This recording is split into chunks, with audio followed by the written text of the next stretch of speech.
Hello everyone, welcome to our YouTube channel. In this video, we are going to understand all about numbers.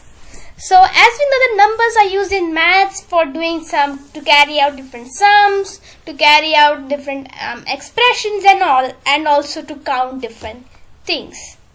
So in this video, we are going to understand the different types of numbers. So that the four types of numbers are natural numbers, whole numbers, integers and rational numbers. So we are going to understand what all these types of numbers mean. So first comes our natural numbers. These numbers are used to count or order different things. Suppose how many lines are there in this number line? So we'll 1, 2, 3, 4, 5, 6, 7, 8, 9 numbers. 9 lines are there. Or first, second, third, fourth, fifth. We are ordering that you came first, he came third, he came fourth in the race. Yes. So these are natural numbers. Natural numbers start from the number 0 and go infinitely to I don't know how many numbers, but it goes infinite.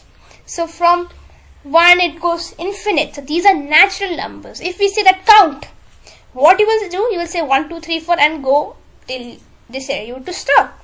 So these are natural numbers. Okay. Second comes our whole numbers. In whole numbers, we just add a 0. It's a set with 0. The complete natural number, but we add a 0. So whole numbers start from 0 and go to infinite.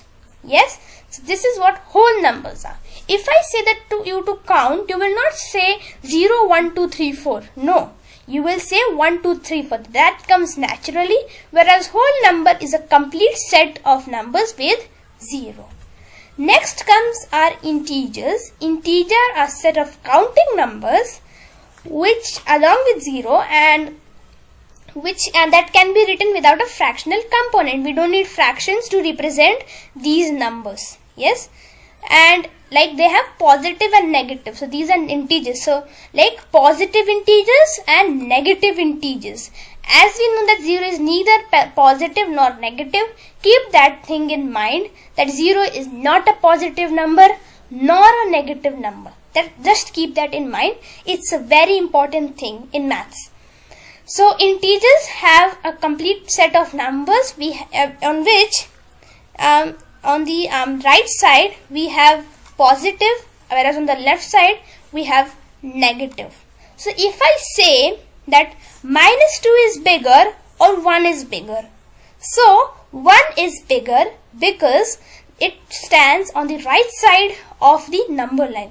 So the numbers which stand on the right side of the number line are bigger compared to the numbers on the left side. So keep that thing also in mind. Next comes our rational numbers. Rational numbers are the collection of all the numbers like whole, natural, integers, decimal, fraction. All of these are called rational numbers. A rational number is a number that can be expressed in fraction or a ratio. So you can see 1.91. These, if I say that what is 2 upon 10? Yes. So you will say that 0.2. So this is a rational number.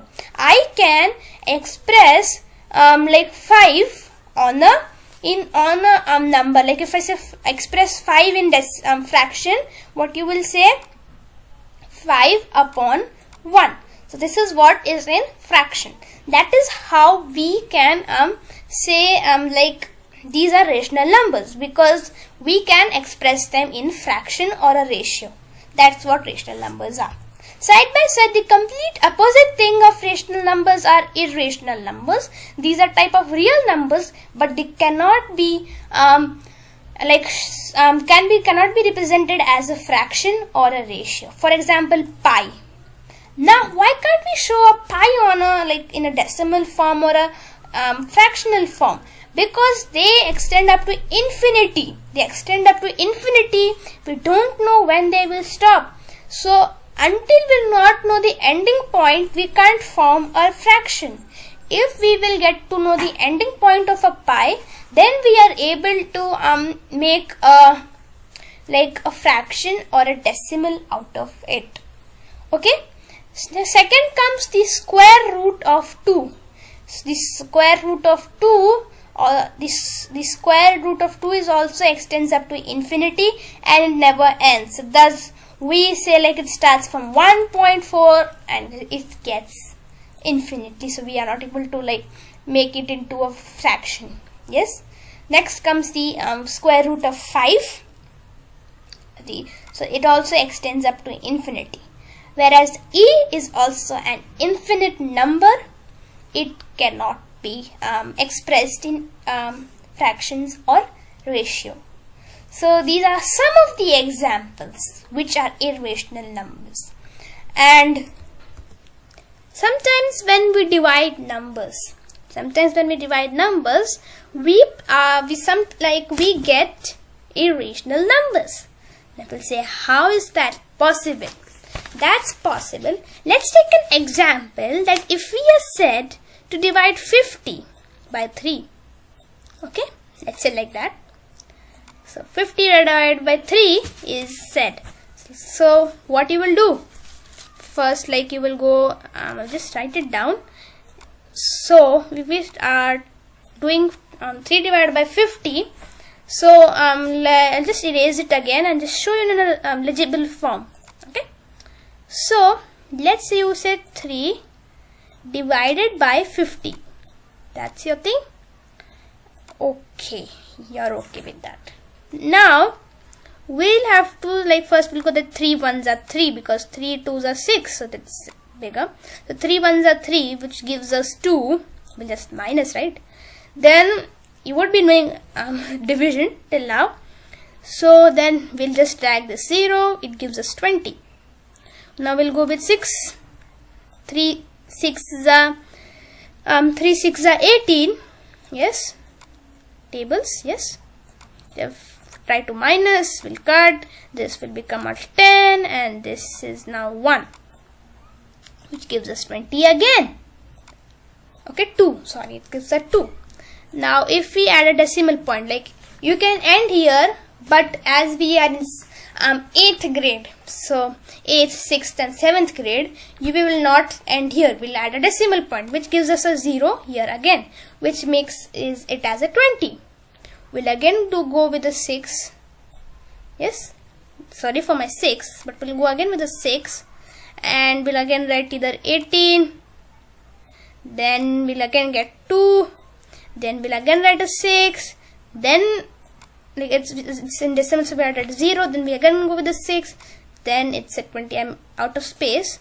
It's again at 18, sorry, it's again an 18.